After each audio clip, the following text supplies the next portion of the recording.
ધોરણ 8 નું વિજ્ઞાન ચેપ્ટર 1 પાક ઉત્પાદન અને વ્યવસ્થાપન વિશે ભણવાનું છે। હવે એક પહેલા નાનકડી વાર્તા આવે છે કે પહેલી અને પૂજો બે નાના ભાઈ બહેન છે। હવે બંને ભાઈ શહેરમાં રહે છે। હવે શહેરમાં જોયું હોય તો વાહનોથી ગીચ વિસ્તાર હોય। હવે એને જવાનું થાય છે વેકેશન દરમિયાન એના કાકાના ઘરે। હવે કાકાનું ઘર છે એ ગામડે છે। હવે ગામડું એટલે ખબર પડે ને કે ખેતરો હોય, આજુબાજુ હરિયાળી હોય, નદીઓ હોય। હવે શહેરમાંથી આ બંને ભાઈ બહેન ગામડામાં આવે છે એના કાકાના ઘરે। એના કાકાનો મુખ્ય વ્યવસાય છે ખેડૂતનો। હવે ખેડૂત છે તો એના ઘરે ખેતીને લગતા સાધનો હશે। આ સાધનોને જોઈ અને એને નવાઈ લાગે છે કે આ સાધનોનો ઉપયોગ કેવી રીતે થતો હશે, આવા બધા એને પ્રશ્ન થાય છે। તો આ બધા પ્રશ્નનો આપણે આ ચેપ્ટરમાં ખ્યાલ મેળવવાનો છે। તો હવે સૌપ્રથમ આપણને ખબર છે કે પાકનો ઉપયોગ આપણે ખોરાકમાં કરીએ। કોઈ પણ પ્રકારનો પાક હોય તો એનો મુખ્ય ઉપયોગ આપણે ખોરાકમાં કરીએ। હવે આપણે ખોરાકમાં ઉપયોગ કરીએ છીએ તો આપણે ધોરણ 6 અને 7 માં ખોરાક વિશે ઘણું બધું ભણી ગયા છે કે વનસ્પતિ છે એ પોતાનો ખોરાક જાતે બનાવવા સક્ષમ છે, જ્યારે પ્રાણી અને મનુષ્યનું કેવું છે તો કે પરોક્ષ કે પ્રત્યક્ષ રીતે વનસ્પતિ પર જ આધારિત છે। હવે આપણે આગળ સ્વાવલંબી પોષણ અને પરાવલંબી પોષણ વિશે ભણી ચૂક્યા છીએ ધોરણ 7 માં કે સ્વાવલંબી એટલે કે જે કાચો પદાર્થ છે એમાં પોતાની આજુબાજુ રહેલા કાચા પદાર્થમાંથી પોતે જાતે ખોરાક બનાવે એને સ્વાવલંબી પોષણ કહેવાય, જ્યારે અન્ય કોઈ ઘટક કે સામગ્રી ઉપર જે પોતે પરોક્ષ કે પ્રત્યક્ષ રીતે આધારિત હોય તેને પરાવલંબી પોષણ કહેવાય।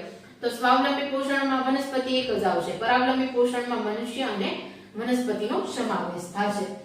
તો હવે આ ખોરાકનો ઉપયોગ આપણે શા માટે કરીએ છીએ તો કે ખોરાક દ્વારા જે શક્તિ આપણને પ્રાપ્ત થાય છે એની દ્વારા આપણે શારીરિક ક્રિયાઓ કરીએ છીએ। તો કે આ કેવી શારીરિક ક્રિયાઓ તો કે શ્વસન છે, ઉત્સર્જન છે, પાચન છે।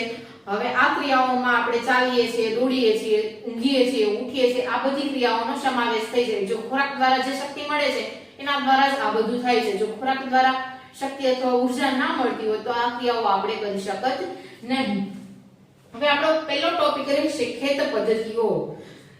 તો ખેત પદ્ધતિઓ છે એ ભણવાનો આપણો હેતુ શું તો કે ભારત છે એક બહુ મોટો વિશાળ દેશ છે।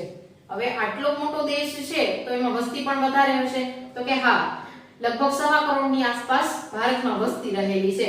હવે આ વસ્તી છે એમાં માણસોની ખોરાકની જરૂરિયાત અલગ અલગ હોય છે। તો આ ખોરાકની જરૂરિયાતને પહોંચી વળવા જે ખેતીની પદ્ધતિઓ આપણે અપનાવેલી છે એના વિશે અહીં ભણવાનું છે। તો સૌપ્રથમ તો આપણે એક ઉદાહરણ લઈ લઈએ કે આજથી આશરે 10,000 વર્ષ પહેલાનું જીવન લઈ લઈએ। તો કે 10,000 વર્ષ પહેલા મનુષ્ય કેવું જીવન જીવતો તો કે ભટકતું અને રખડતું જીવન જીવતો। જે હાથમાં આવે એ ખાઈ લેવાનું, વનસ્પતિ હાથમાં આવે તો વનસ્પતિ, પ્રાણી કોઈ મળે તો પ્રાણીને કાચે કાચું ખાઈ જતા। ખોરાક પકવવો, ખોરાક ક્યાંથી આવે છે આવી કઈ જાણ હતી નહીં। હવે ધીમે ધીમે મનુષ્ય છે એ જંગલમાંથી શહેર તરફ વળતો ગયો। શહેર તરફ વળતો ગયો અને ખોરાકની શોધ કરતો ગયો। પહેલા અનાજ મળ્યું તો એ કાચું ખાતા શીખ્યો, પછી એને બાફીને, શેકીને આ રીતે ખોરાકની ઉત્પત્તિ થઈ અને અલગ અલગ વાનગીઓ આપણે હાલમાં ખાઈએ છીએ। હવે શિકાર કરીને ખાતો એમાંથી શું થયું તો કે ઘઉં, ડાંગર છે આ બધાની એને શોધ કરી અને આ ખોરાકને પકવીને ખાતો ગયો। તો હવે જે ખોરાક બનાવ્યો એના માટે પાકની તો જરૂર પડશે। તો પાકની જરૂર પડશે તો એના પહેલા ઉગાડવું તો પડશે, ઉગશે તો પાક આપણે ખોરાકમાં ઉપયોગમાં લઈશું। તો હવે આપણે પેલી વ્યાખ્યા જોઈશું પાકની। તો કે પાક કોને કહેવામાં આવે છે તો કે એક જ પ્રકારના છોડને કોઈ એક સ્થાને વધારે માત્રામાં ઉગાડવામાં આવે અથવા તો ઉછેરવામાં આવે એને શું કહીએ છીએ આપણે પાક।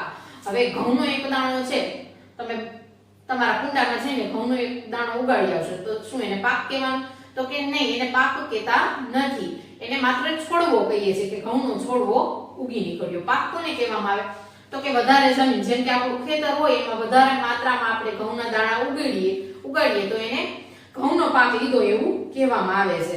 હવે ઘઉંનો છોડ ઉગાડ્યો તો ઘઉં ઉગાડવા માટે અમુક વાતાવરણ, તાપમાન, ભેજની આપણને જરૂર પડશે કે આ પરિસ્થિતિ હશે તો જ ઘઉંનો પાક આપણે લઈ શકશું। હવે ભારત એક વિશાળ દેશ છે, આપણને ખબર જ છે, તો બધી જગ્યાએ એક સરખું તાપમાન, વાતાવરણ અને ભેજ હશે તો કે નહીં, અલગ જગ્યાએ અલગ અલગ સમયે વાતાવરણ, તાપમાન અને ભેજ છે એની અલગ અલગ પરિસ્થિતિ જોવા મળે છે.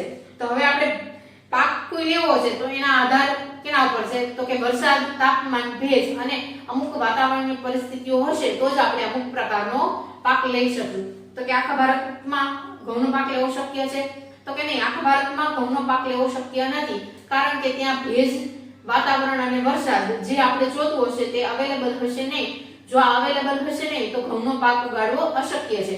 જ્યાં ઘઉંના પાકને ઉગાડવા માટે જે પરિસ્થિતિની જરૂર પડે છે એ પરિસ્થિતિ જ્યાં જોવા મળશે ત્યાં જ વધારે માત્રામાં ઘઉં ઉગશે.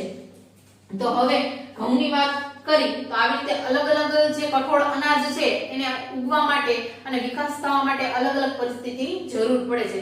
તો ભારતમાં મુખ્યત્વે બે પાકના પ્રકાર આપણે હાલ છે. હવે ક્યાં ક્યાં? તો કે પહેલો તો ખરીફ પાક છે અને બીજો તો રવિ પાક. તો હવે ખરીફ પાક વિશે આપણે વધારે ડીપમાં જોઈએ તો કે ક્યારે ઉગાડવામાં આવે છે? પહેલા તો વ્યાખ્યા કે ખરીફ પાક કોને કહેવામાં આવે છે? તો કે જે વરસાદની ઋતુઓ દરમિયાન એટલે કે ચોમાસાની ઋતુ દરમિયાન જે પાકને ઉગાડવામાં આવે છે તેને ખરીફ પાક કહે છે.